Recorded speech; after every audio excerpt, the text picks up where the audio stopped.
नेपाल में हो रहा प्रदर्शन विरोध की आग से कई कदम आगे बढ़ता अब दिख रहा है। बीते 5 सालों में जो पैटर्न भारत के दूसरे पड़ोसी देशों में देखे गए, वैसा ही उपद्रव नेपाल में भी होता दिख रहा है, जो सवाल खड़े कर रहा है कि भारत के चारों ओर चक्रव्यूह आखिर कौन बुन रहा है। म्यांमार, फिर श्रीलंका, उसके बाद पाकिस्तान में कोशिश, फिर बांग्लादेश और अब नेपाल। भारत के चारों ओर अराजकता का चक्रव्यूह कौन बुन रहा है? बांटने वाली ताकतें बड़े पैमाने पर, जो नहीं चाहते भारत मजबूत हो, वे लोग भारत को कमजोर करने के लिए हर प्रकार के षड्यंत्र करते हैं, हर प्रकार के नई युक्तियां भी निकालते हैं। इतिहास गवाह है कि जहां-जहां जनता सड़कों पर आई है, वहां सरकारों का तख्तापलट हुआ है। भारत के पड़ोसी देशों में तख्तापलट का चक्रव्यूह का सिलसिला बीते 5 सालों से चल रहा है। अब नेपाल भी इस लिस्ट में शामिल हो गया है। नेपाल में शहर शहर सड़कों पर लाखों यूथ इकट्ठा हैं और मौजूदा सत्ताधारी नेताओं के साथ बरसों से नेपाल की सत्ता में रह चुके नेताओं के घर तक जला दिए गए हैं। नेपाल में प्रदर्शनकारी पूर्व प्रधानमंत्री देउबा की जान लेने पर आमादा थे। बड़ी मुश्किल से नेपाली सेना ने उन्हें बचाया। नेपाल के पीएम पद से इस्तीफा देने के तुरंत बाद केपी ओली को ले जाने के लिए सेना का हेलीकॉप्टर आया और सेना का हेलीकॉप्टर उन्हें अज्ञात जगह पर ले गया, क्योंकि उनके सरकारी घर की तरफ प्रदर्शनकारी बढ़ रहे थे। पिछले साल 5 अगस्त को ऐसी तस्वीर बांग्लादेश की राजधानी ढाका से आई थी, जहां शेख हसीना को उनके सरकारी आवास से हेलीकॉप्टर से भागना पड़ा था, क्योंकि उस वक्त भी प्रदर्शनकारी छात्र पीएम आवास की ओर बढ़ रहे थे। इन देशों में अभी भी डेमोक्रेसी पेनिट्रेट नहीं किया है मासेस तक। और अगर नेपाल का ही इंस्टेंस ले लें तो वहाँ एक क्रांति के बाद डेमोक्रेसी आई थी।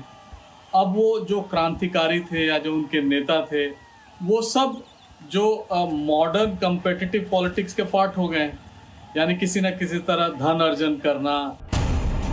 ऐसा लग रहा है कि नेपाल की राजधानी काठमांडू प्रदर्शनकारियों के कब्जे में है। विद्रोह की आग से संसद भवन धुआं हो गया। एक दिन पहले ही प्रदर्शनकारियों ने संसद भवन को घेर लिया था। तख्तापलट का ऐसा ही पैटर्न 2022 में श्रीलंका में दिखा था। तब भी प्रदर्शनकारियों ने श्रीलंका की राजधानी में संसद भवन को घेर लिया था।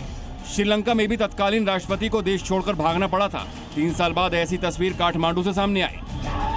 बीते 5 सालों में भारत के पड़ोस में कहां युवाओं ने सत्ता का तख्तापलट किया, एशिया के मैप के जरिए देखिए।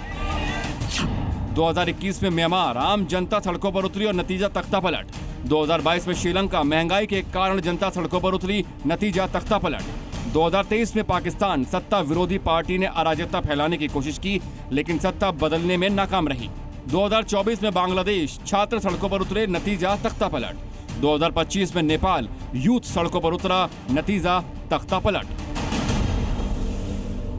आने वाले दिन भारत के लिए बहुत चुनौतीपूर्ण होगा और भारत को या किसी भी देश को इन सब चीज़ों से सबक लेनी चाहिए। सबक इस सेंस में कि वो डेमोक्रेसी को एक तो रूटेड बनाए और दूसरा ज़्यादा से ज़्यादा सोशल मीडिया का इन्वॉल्वमेंट डेमोक्रेसी में लेजिटिमेट रूप में किया जाना चाहिए।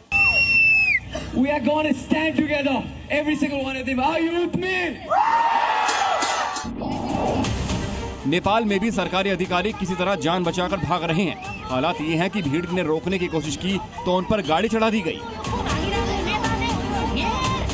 नेपाल में जेन जी ने सोशल मीडिया पर बैन और भ्रष्टाचार के विरोध में तख्तापलट किया, लेकिन यही जेन जी आगजनी के बीच डांस करते हुए नजर आए, रील बनाता नजर आया। बीते कुछ सालों में भारत के पड़ोसी देशों में जिस तरह से तख्तापलट हुए हैं, उससे भारत और उन देशों के बीच रिश्तों पर भी असर पड़ा है। लेकिन भारत अपने पड़ोस से आने वाली हर चुनौती के लिए तैयार रहता है और बहुत मुमकिन है कि नेपाल की चुनौती से भी भारत कूटनीतिक तरीके से निपट लेगा। ब्यूरो रिपोर्ट, जी मीडिया।